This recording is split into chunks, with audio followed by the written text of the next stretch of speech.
Amityville Horror Christmas, written and read by New York Times and international best-selling author John G. Jones. Prologue. There's something about Christmas and ghost stories. Maybe it's because the holiday itself is based on a supernatural event. A whole mess of them, actually. Phantom stars in the sky, virgin birth, and visitations by angels. Perhaps that's why Charles Dickens wrote A Christmas Carol as a ghost story, all about three very memorable spirits of the past, present, and future, and how they changed an old man's life. Maybe that's why Brad and Kylie asked Grandpa Owen to tell them a ghost story that Christmas Eve. Enough with the merry gentleman and the Bible stories, the good cheer and the red-nosed reindeer. Time to get a little scared before bedding down, so Santa could finally stop lurking in the shadows and sneak inside. "Come on, Gamper," young Kylie said. "You always have good ones. Tell us a scary story, a Christmas scary story."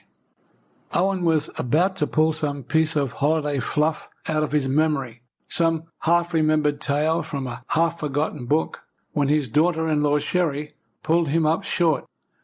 "Here you go," she said, as she placed a cup of hot cider on the table beside his armchair.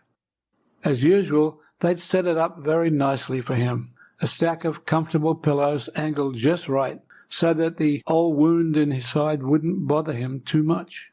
It always bothered him more in the winter-time, especially around Christmas. He blamed the cold when anyone asked, but he knew it was more than that. It always had been, ever since he'd been so badly hurt back in 1975. Ever since good old Randy had almost single-handedly carried him out of danger that unbelievably awful Christmas Eve. The sudden sharp burning in his right side, just below the ribs, and the sweet smell of cider brought it all back. Randy and Charlie Danvers and that terrible rotting girl, the bitter cutting cold, the fever, and the bizarre pus-filled infection that threatened to take over his entire body, the vicious black dog, the shadowy man with the axe who wouldn't help them, even when they screamed and screamed. There was no way Owen could have known that Christmas Eve night that what they went through was just a part of something that would soon make a tiny hamlet in Long Island, New York, infamous across the world, and come to personify the word horror, that would burn the name Amityville into the psyche of modern culture through word of mouth.